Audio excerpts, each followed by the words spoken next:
Hi everyone, welcome back to the channel. Thanks for joining me for another episode of DeeDee Does History. This one I'm starting out the week with a bit of a treat for myself because this is a new video that's been released by Oversimplified. If you know, that's been one of my favorite channels. They do not release their videos very often, but they're really high quality. This one's a bit longer than their usual too. So as always, the description below will have the link to the original video. Love it if you clicked over to there if you enjoy it and support the content creators, but I don't want to take up too much more time. I haven't seen this video yet, and like I say, it's going to be a bit of a longer one, so thanks for joining me, and let's get to the video. Good morning, honey. What's for breakfast? The usual. 2 caskets of rum, a mug of hard cider, and a full bottle of wine. Oh boy! Oh, I'm running late. I'll have to take it with me. Don't forget your lunch. It's a 6-pack of beer, a flask of whiskey, 6 shots of tequila, and as a special treat, a banana. Aw, gee whiz. I'm gonna be smashed today. Enjoy your day of operating sharp, dangerous farm equipment. I can't believe this is an acceptable way to live. God bless America. Okay, gotta go.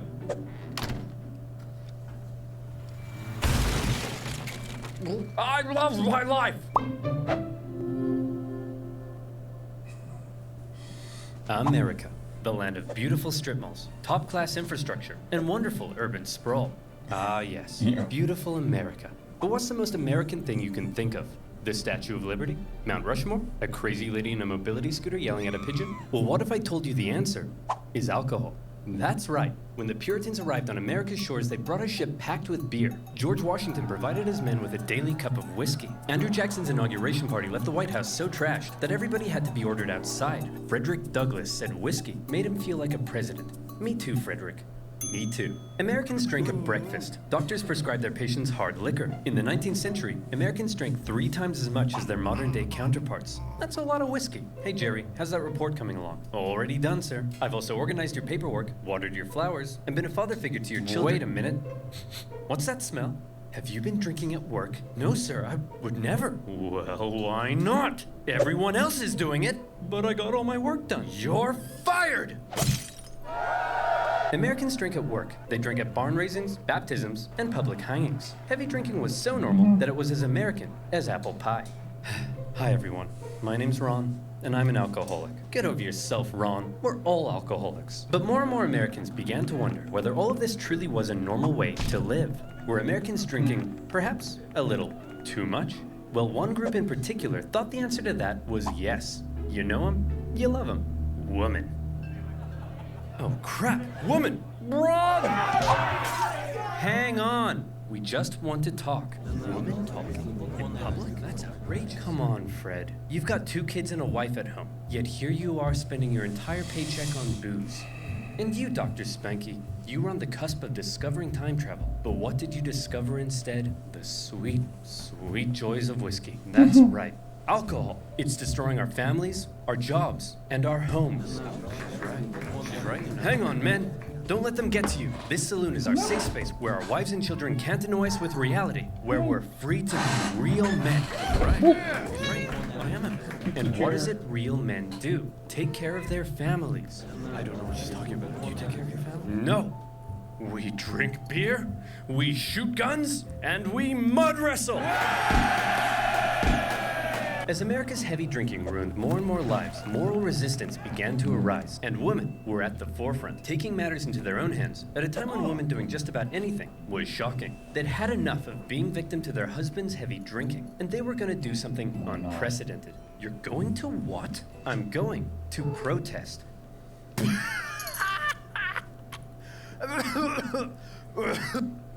I mean, as humorous as this channel is, no joke, we see the problems in everyday society of addiction tearing people apart, and sometimes it is a case of a little bit of societal moderation, saying, hey, maybe you keep the drinking to certain nights of the week or certain times of the day, not all day, every day. It's... I feel for them. Oh, sweetie. Women can't protest. Starting in Ohio, before spreading nationwide, women began a crusade against alcohol. They marched through towns and cities, singing hymns, gathering outside saloons, and praying on their knees. Women praying was so terrifying that in some towns, schools were shut and business stagnated. On one occasion, firemen were called out to hose down the dangerous praying women. On another, the owner of a beer garden reportedly held a cannon outside and threatened to reduce the savage women to dust. Nevertheless, they persisted. Totally They formed the reasonable. WCTU in 1874, and they organized. They set up homes for inebriate women. They installed water fountains in public parks. They wrote textbooks for school children that contained Water? some interesting claims about drinking alcohol. Like Here's from a little toilet? Timmy. Uh-oh. Looks like Timmy's gonna have his first drink. He's taking a small sip of whiskey, and Timmy has spontaneously combusted. The end. The woman's efforts weren't in vain. In small towns across America, Holy jeez, that was a precursor to Dare. Wow. Yeah, that's... See, that kind of stuff that they gave us in drug and alcohol education, the idea that, you got to be careful of overselling the dangers, because, then you'll say, hey, you're going to take one smoke of pot and you're going to be totally addicted and ruin your life. And when that doesn't happen, you start to, as a young, not quite developed brain would think, maybe they were BSing me about all of them. I can try any drugs. I'm invincible. And that, doesn't work out.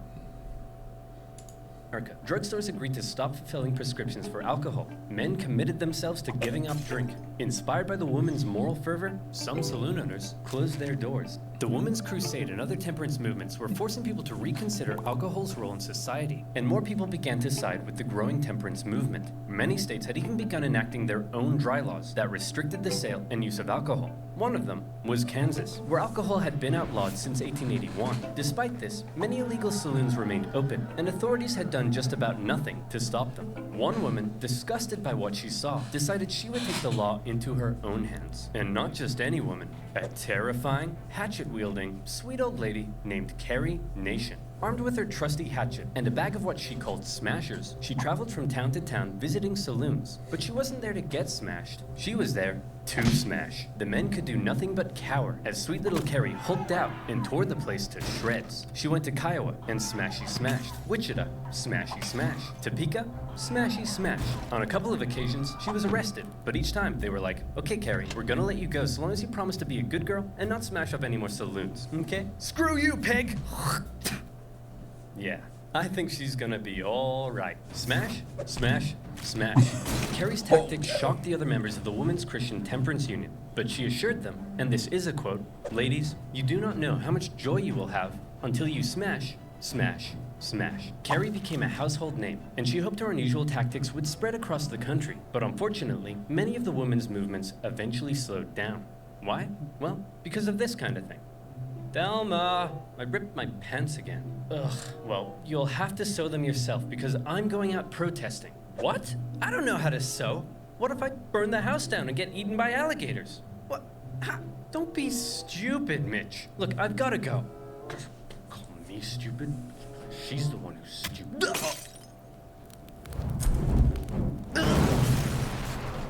Hey, Thelma! Look who's stupid now! See, while the women were Still out you. protesting, there was nobody to do the cooking and cleaning and being seen and not heard, and they gradually had to return to their duties at home. But where the women had got the ball rolling, a new movement was about to take that ball all the way to Washington, D.C. I'm talking about the Anti-Saloon League. The Anti-Saloon League was a political pressure group run by a very sweet-looking old man. But don't let that deceive you. This guy was an evil genius. While the women's movements were interested in a whole range of issues, Wayne Wheeler and the Anti-Saloon League only cared about enemy number one, Mr. Alcohol. And as a result, they were extremely effective. They were able to exploit the fears of the American people. And I mean everyone's fears. Here's how they did it. Hello, sir. Welcome to the Liberal Progressive Rally. Why don't you introduce yourself? Well, I'm Patty, and I'm an immigrant from Ireland. And tell me, Patty, do you drink? Oh yes, I drink a lot. See, folks, people like Patty come here looking for a better life, only to end up drunk in the gutter. Don't worry, sir. We're gonna help you. Hey man, you're doing great. I just need you for one more thing. Hey, Christian conservatives. This is Patty. He's a dirty Catholic Irish immigrant who's come to destroy America with his alcohol-fueled debauchery!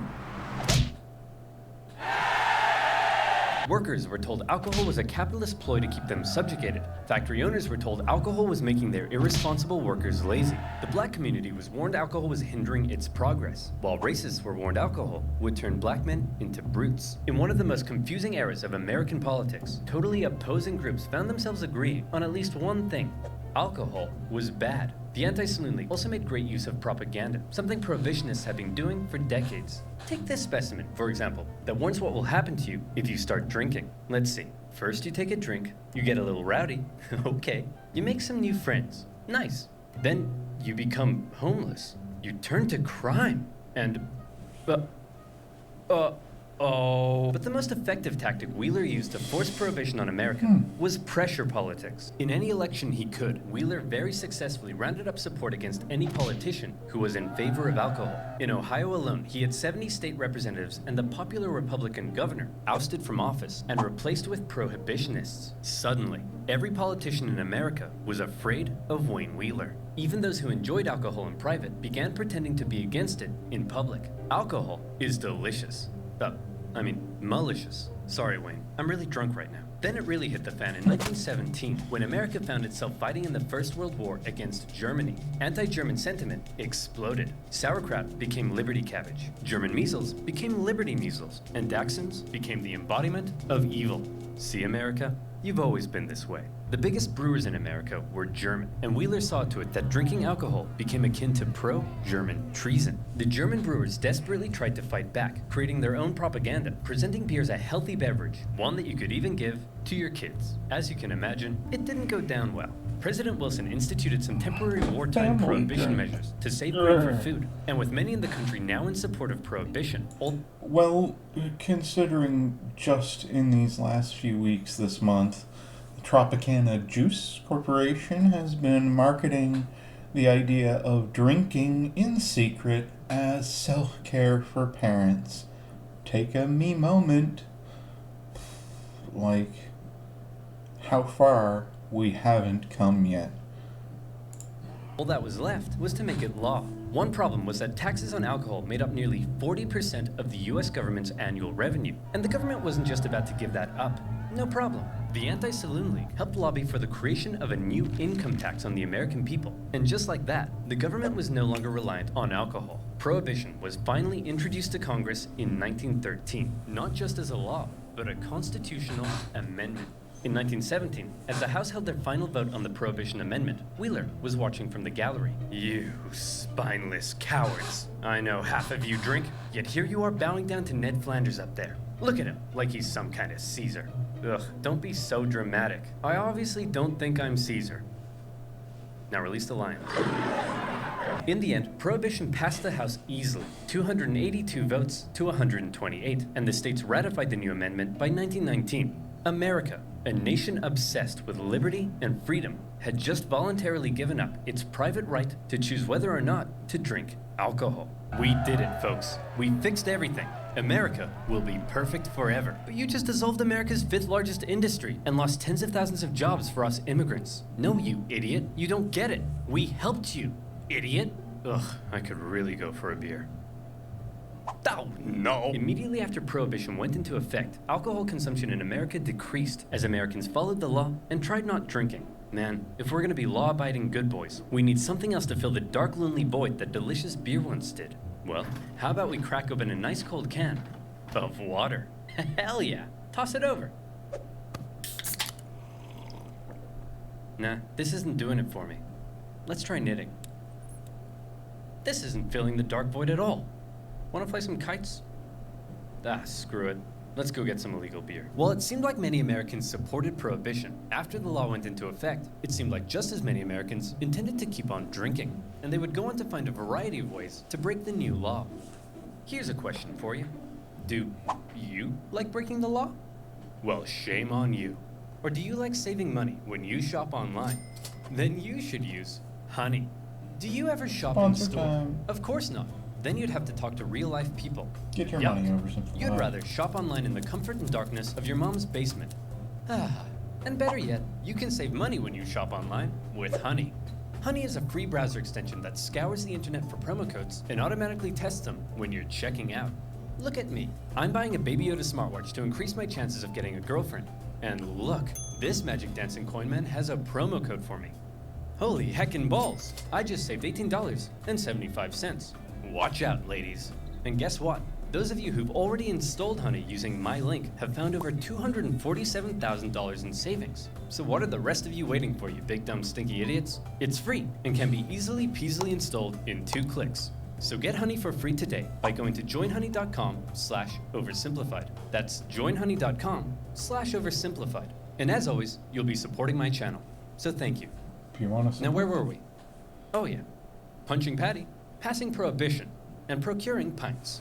Pretty soon after the new law went into effect, the failures of Prohibition were already beginning to rear their ugly heads. For starters, the details of the new Prohibition law, written by none other than Wayne Wheeler himself, turned out to be more draconian than expected. Many Prohibition supporters only wanted to outlaw hard liquor and hoped beer would remain legal, but the Volstead Act outlawed anything over 0.5%. That would make Liberty Cabbage illegal. Secondly, the new law was full of loopholes that Americans very quickly began to exploit. For example, while the sale and manufacture of liquor was illegal, drinking it wasn't. And you could also keep any alcohol you had before the law went into effect. So many private clubs hoarded huge amounts of alcohol that saw them through the entire Prohibition period. Whiskey intended for medicinal purposes was also allowed, and doctors basically became bartenders. It looked as though a full-on epidemic had broken out, as there was a sudden surge in prescriptions for whiskey. Sacramental wines used by churches and synagogues were also permitted. Orders for communion wine suspiciously skyrocketed by millions of gallons. And as rabbis had access to religious wine, suddenly everyone was becoming a rabbi. You had Rabbi Pat O'Leary, Rabbi LL Cool J, Rabbi Fluffy. But don't worry, I'm sure all these definitely legitimate religious figures couldn't possibly be selling wine in the back alley after Mass. Yep, definitely nothing strange going on here. New products also hit the shelves in stores, such as Vine Glow, a brick of dehydrated grape juice, itself not alcoholic, and therefore perfectly legal. But the packaging did contain a strangely specific warning. After dissolving the brick in a gallon of water, do not place the liquid in a jug in the cupboard for 20 days, because then it would turn into wine. I'll take 1,000. Yes, sir. Now, at this point, I want you to think back for me, if you will, to the year 2005. You're the coolest kid around, and you convince your parents to rent the greatest movie of all time from your local Blockbuster. But the movie starts with a strange message, something about not downloading a car. You immediately disregard that and hop on Kazaa to download the greatest song of all time, and in the process, drain your dad's bank account with copious amounts of ransomware. You were breaking the law, you bad boy or girl, but did anyone come to arrest you? No. Person. That's my point. If no one's enforcing a law, while everyone's breaking it, is it really a law? And so it was with Prohibition. See, the conservative-led governments of the decade were also the kind of people who believed in small government spending. So they passed a law that would be extremely difficult to enforce, but also didn't want to spend any of the money required to enforce it. The newly created Bureau of Prohibition only had 1,500 agents to cover the entire country. That's one agent for every 70,666 Americans. In a massive country with 12,000 miles of coastline and one gigantic land border with Canada. Good luck, schmuckos. And all these clever little loopholes people were using to score illegal booze were only just the beginning. America was about to devolve into alcohol-fueled criminal chaos. By outlawing it, Prohibition had made alcohol a precious commodity, and millions of Americans would become outlaws as they found a variety of ways to score illegal booze. Mexico, For example, in the many last Americans 100 began years. making their own liquor. Illegal stills for making moonshine were found by Prohibition agents from the hills of Kentucky and the caves of Arizona to parking lots in major cities, and even in the homes of Prohibition-supporting politicians. Oh, come on now, fellas, I voted for Prohibition. I'm not gonna have an illegal still. What's this? That's my son, Freddie. Say hi, Freddie. Sir, this is obviously an illegal still. How dare you? Hey, what's this in the bathtub? That's bath water. Why does it taste like alcohol? Here's a better question. Why are you tasting my bathwater? Weirdo. Come on, Freddie. Let's get away from these perverts. To discourage moonshining, the government began adding extra toxins to many of the products moonshiners were using, which resulted in many cases of severe illness and death. But alcohol wasn't just being made at home. Along America's vast coastlines, rum runners smuggled alcohol into the country by sea. A floating supermarket known as Rum Row extended along the East Coast just beyond America's maritime limit, and bootleggers frequently sailed out in small boats to pick up shipments of booze. These bootleggers could then be found selling their illegal products everywhere, even in the halls of Congress. Wow, Pop. One day, I want to work here. Well, son, if you work hard and never give up, one day even you could be a massive hypocrite. Even President Harding was known to serve his cabinet bootlegged whiskey, and some bootleggers were so successful, they became bazillionaires. Such as Roy Olmsted, an ex-cop who became one of the biggest employers in the Seattle area from smuggling booze. Unfortunately, all of his whiskey came from Canada. Yuck! All of this criminality was being made possible by copious amounts of corruption. Across the country, armies of government officials were persuaded to turn a blind eye. Bootleggers became so rich, it was no problem to stuff a couple $1,000s into the front pocket of the police chief, or the mayor, or their disapproving mother, and some cops were getting almost as rich as the bootleggers. Alright men, everyone gather in. I've received word that one of you has been taking bribes from bootleggers. Any ideas who? Kevin, perhaps. Got any thoughts? No, sir. Many police officers came from the same communities that drank a lot, and they weren't about to arrest their own granddads for knocking back some homemade gin. But all this isn't to say there was no enforcement. Plenty of government officials were doing their best to enforce the new laws, and some unlucky individuals received very harsh penalties, such as a Michigan mother who was sentenced to life in prison for small-scale moonshining. Cases like these were widely reported in the media, and only served to make Prohibition even more unpopular. But not just that. The media also loved to cover the exploits of the most famous bootleggers, turning them into national icons. One of the biggest bootleggers was a man named George Remus. Originally a lawyer, he watched as his bootlegger clients paid off enormous fines like it was nothing, and proclaimed bootlegging's the business for me. But unlike most bootleggers, Remus had big brain, and he came up with a pretty clever system. See, there were millions of gallons of liquor produced before Prohibition that were sitting in distillery warehouses, and it could only be sold with government permission to drug companies. So Remus set up his own drug company and bought all the liquor. Then he set up his own transport company to transport the liquor. And then he would send his own men out with guns to intercept his own transport vehicles. And this would happen. Hey man, this is a stick-up. Oh no, please don't hurt me. I won't hesitate to shoot. Please, I have a wife and kids. Hand over all the whiskey, Fatty. Hey! Fatty isn't in the script, you jerk! After stealing all the whiskey from himself, he could then sell it for big bucks. The perfect crime. Unfortunately, Remus was eventually caught by a goody two-shoes Prohibition director in Indiana who wouldn't take Remus's bribes, and the government found Remus guilty of violating the Volstead Act 3,000 times. For 2 years as Remus sat in prison, his wife promised to take care of all of his money. And by take care of his money, she meant have an affair with a Prohibition agent, sell off everything Remus owned, and file for divorce.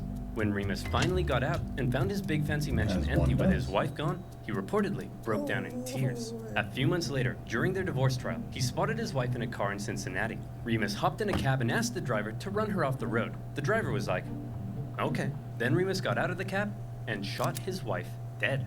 He immediately handed himself into the police, and his next trial, this time for murder, became a national sensation. Remus defended himself, claiming insanity, occasionally carrying out skillful questioning, occasionally crying in the corner. But the nation felt bad for him. His wife had screwed him over, and so when after just 19 minutes of deliberation, the jury returned and declared him not guilty, the court erupted into celebration. And just to remind you, this guy bluntly admitted to murdering his wife. The American justice system. Mwah. As alcohol poured into the nation, a lot of it was going to a new type of drinking establishment that had been booming in popularity, a secret drinking establishment. So secret that from the outside they often looked like ordinary shops or homes. So secret that you usually needed a password to get in. So secret that everybody knew about them. Speakeasies. And once you were in, the party went all night long. Scantily clad flappers, snake ladies, jazz. It was a roaring time to be alive. Some publications even posted reviews of these illegal clubs, and bribes galore kept the party going. It seemed like half the police officers and federal agents in cities like New York were receiving kickbacks from speakeasy owners. Hey! What the Kevin Costner is going on here? Officer O'Hannity, taking bribes? Why am I not surprised? Prohibition Director Simmons? For shame. Mom? What would Dad say? Ask him yourself. Dad would say, quit being such a wet blanket and let Daddy earn his tips. Anytime a speakeasy was shut down by authorities, it seemed like 3 more would just pop up elsewhere. And some neighborhoods were so full of them that one resident began hanging a sign to try to keep partygoers from constantly knocking on her door. It really seemed like the new laws regarding alcohol, in some places, were simply being ignored. And one Prohibition agent who traveled the country liked to see which city was the most defiant by timing how long it took for him to be offered a beer after he arrived. His winner? New Orleans, where a cab driver offered him a drink after just 35 seconds. Bravo! many voices in Congress were already speaking out against Prohibition and its failures. To display how ridiculous the whole thing was, one Republican congressman gathered the media to all come and watch him drink a homemade beer. When he asked a passing police officer if he'd like to arrest him, the officer said no. Hey Wayne, is all this what you had in mind? I thought we were gonna make the country better, but it almost seems like it's worse. What do you mean? Alcohol consumption is down. Well, that may be true in your small town world, but it says here drinking in some areas is up, as are arrests for public intoxication, drunk driving, and incidents of liver cirrhosis. The general chaos has turned America into a nation of criminals with no respect for the law, and all these attempts at enforcement are just costing the economy valuable money and eating up judicial time and resources. Release the lines.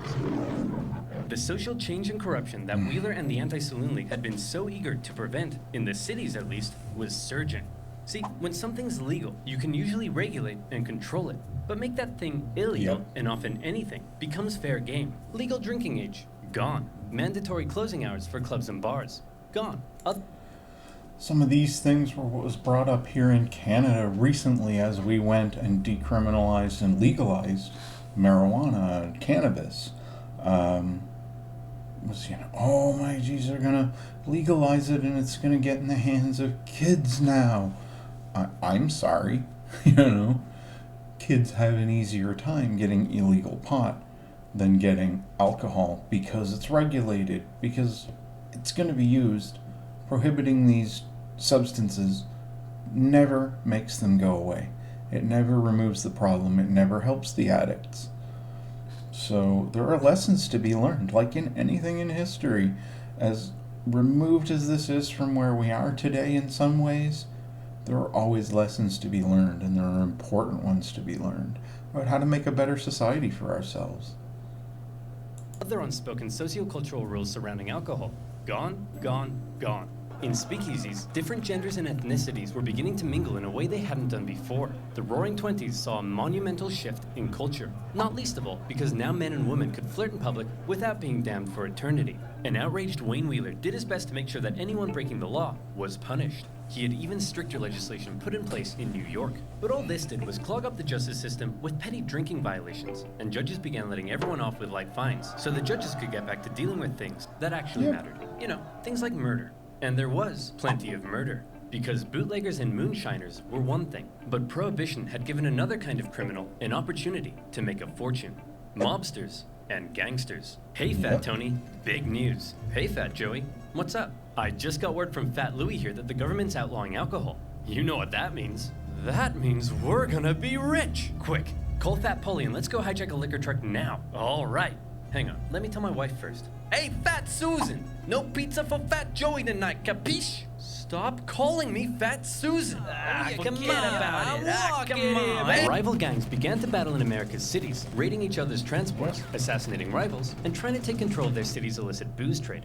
Every city had its top dog. Detroit had the Purple Gang. New England had Charles King Solomon. But no city was as infamous for gang violence and murder as Chicago. The city had multiple gang factions, and at first, they agreed to stay in their own neighborhoods. But the thing about criminals is that they're criminals, and the agreements inevitably broke down. One day, the leader of the Italian Southside gang was walking along the street when this happened. And he was like, I think I'm done with this, and left for New York, leaving his crime empire to his chief enforcer, none other than Al Capone.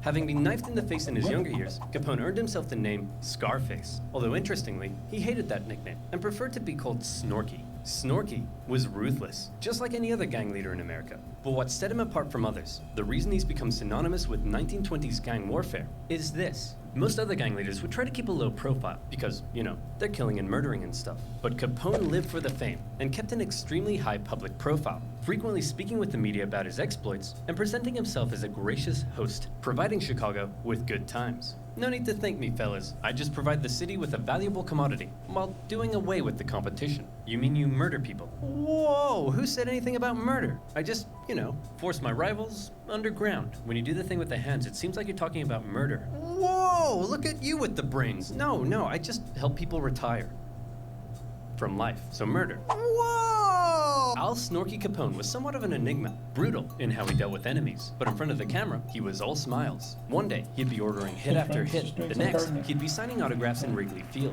One day, he'd be bludgeoning members of his own gang with a baseball bat for conspiring against him. The next, he'd be playing Santa at a nearby parochial school. And no murder could ever be traced back to him. Just like every other criminal, he stuffed the pockets of city officials with cold, hard cash. And any who did try to oppose him sometimes found themselves being thrown down the steps of City Hall in broad daylight. Problem solved. The public couldn't get enough of Capone. He quickly became a household name as people romanticized the gang life he lived. And this became a source of concern for the people at the very top. President Hoover? Ugh, what is it now, Miles? I'm busy. Well, it's just that there's a lot of crime, sir. Crime? How long's that been happening? Well, since the dawn of man, sir. What? Would you like me to blame it on the Democrats again? No, Miles, I want you to blame it on squirrels. Yes, the Democrats! Now stop wasting my time! Since having a crime lord controlling public officials and winning the hearts of the people probably wasn't a good thing, Hoover personally ordered that something be done about this Capone fellow. But before he knew it, President Hoover was also dealing with another major problem. You know him. You love him. Woman. The Prohibition era had been going on for nearly a decade, and anyone with a brain could see that it really wasn't going very well. One person with a brain was Pauline Sabin, an extremely influential and rich woman who served on the Republican National Committee, fundraised for Republican presidents, and had a secret wine room in her giant mansion. She initially supported Prohibition, but was now disgusted at the chaos it had created, and she began a new women's movement, this time not for Prohibition, but against it. Being the extremely influential woman she was, her new organization gained nearly 1.5 million members within 2 years, 5 times that of the Women's Christian Temperance Union. She hated that the WCTU claimed to speak for all women, and she began calling for the repeal of the 18th Amendment. President Hoover, I helped fund your campaign, and now I want you to end Prohibition. Miles, what is it I say when I'm not going to do anything? You'll look into it, sir. Oh yeah, that's right. Pauline? I'll look into it. Sabin gave speeches on the steps of Congress and helped start a growing push among the American people against Prohibition. But Hoover, a prohibitionist himself, wasn't budging. Then, on the 14th of February 1929, something happened that shocked the nation. Men, thought to be working for Al Capone, tricked some Irish mobsters into meeting them at a garage in Chicago, thinking they were there to purchase hijacked whiskey. Instead, the mobsters were lined up against the wall by men dressed as police, and they were shot. The Valentine's Day Massacre had people outraged. It was cruel and almost felt like American mobsters had finally crossed a line. People were sick of the violence, and in part, they blamed Prohibition for helping to create it. The pressure on Hoover to do something was steadily increasing.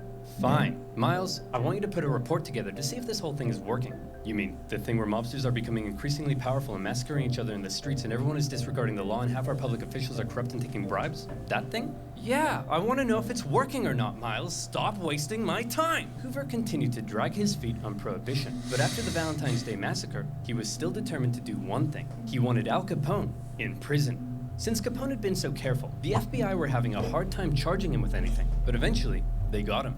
Capone, we know you're supplying Chicago with alcohol and you've been involved in countless murders. Whoa, look at you with the crazy talk. I ain't done none of that stuff. But you're rich, right? You're damn right I am. And so where'd all the money come from, Capone? All right, I'll let you in on a little secret, but you gotta promise not to tell anyone, okay? I don't pay my taxes. Whoa! For all of his murdering, the IRS finally got Capone on tax evasion. At his trial, he didn't seem too concerned though, and spent most of his time having a laugh with his lawyers. Hey Capone, I gotta know, why are you so confident you're gonna win here? Well, Your Honor, because I'm an honest man with a big heart who's passionate about working for the good of the people. And also because I threatened the entire jury's families. Luckily, at the last minute, the judge replaced the entire jury pool with a new one that Capone's men hadn't yet got to, and Capone was found guilty. He was sentenced to 11 years in federal prison, the harshest penalty ever given to a tax evader. But even with Capone locked away, the violence in Chicago and other cities continued, and in response, the movement against Prohibition continued to grow. And the final nail in Prohibition's coffin came in 1929. After a decade of booming economic growth under 3 Republican presidents, the stock market plummeted, and America was thrown into the grips of the Great Depression. It was an awful time. 1 out of every 5 workers, 15 million people, would lose their jobs. Half the nation's banks failed. Temporary shantytowns were built for the broken homeless in public parks. Suddenly, very few people had time to care about Prohibition. Expensive enforcement of an unenforceable law didn't seem like that big of a priority when people were having their homes repossessed and losing their life savings. And many began to argue that repealing Prohibition would create vital jobs and tax revenue for the government. Yet President Hoover doubled down. Here's that report you asked for, sir. Gimme. Prohibition is great. Fantastic news. Sir, it says here Prohibition is great at undermining the rule of law in America. Miles, it says the word great. That means good. Now stop wasting my time! The public, increasingly shocked at the violence they saw in the streets, the corruption they saw in the government, the general disregard for the law, and now an economic calamity, had enough.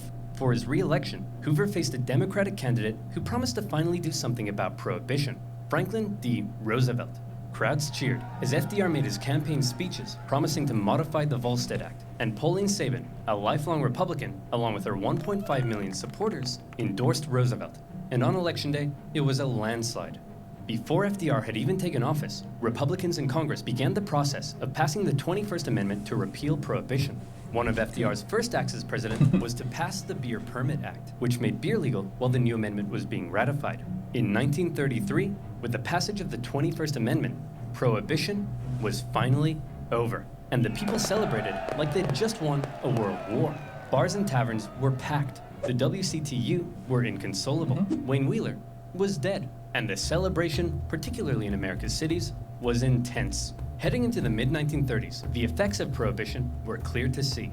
From now on, culture around drinking had changed, with men and women drinking together, not in saloons, but in bars and taverns. The crime syndicates that had been given so much power through Prohibition remained powerful as they moved on to other things.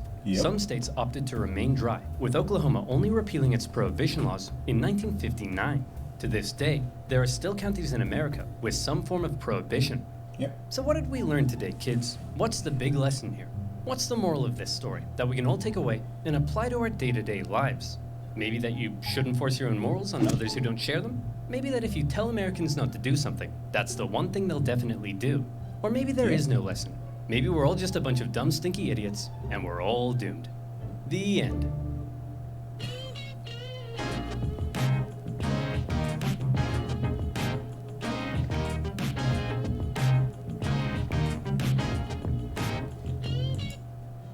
Oh, Oversimplified. Thank you. That was an awesome video. A lot of details that I didn't know, again, as always, even on the oversimplification, and I'm sure there's so many more details that you can dig into in so much more, anything that you're curious about, like that Valentine's Day massacre. You could probably find hours and hours just on that incident. All the social factors that led up to it. But you see, again, it's something that I like to highlight in this series, is places where this stuff is still relevant today. These historical lessons, that get repeated. The ideas of banning a substance or more trying to legislate morality just consistently have never worked. They've created crime out of victimless activities. These are still present today in things like our drug laws and our sex work laws, victimless crimes that are being persecuted, not just prosecuted. And seeing how in so many eras throughout history, massive injustices and the worst inhuman acts have been committed because we've allowed ourselves to see another group of people as less than us. Everything that happened through slavery of Africans, of all the massacres of Native Americans by colonists here, all of that, and things that go even farther back, coming from the idea that we are superior and thus we have a right to mistreat someone else. And these are the lessons why history is so important. When you look back and you see this happen over and over and over again, you say, this is how we break the cycle. This is how we become better people, is to learn these lessons from history. So if you stuck with me all the way through this video, thank you. Thank you so much. I hope you enjoyed it. I really hope that we learned something together today. And as always, like, share, subscribe, comment what you might want to see me do more of. All my information is in the description below, as well as this original video. I have my Discord server where you could chat with me and react to my videos. I've got my gaming information if you want to add me as a friend on Steam or on Battle.net. That would be awesome too. And if you want to support the content creators, as always, please do, because we love the content they create. Oversimplified, they do awesome work, and I like every single one of their videos. This is the only one that I hadn't seen by the time I started this channel. So again, hope you learned something, hope you enjoyed it, and I hope you stay safe and have an awesome day.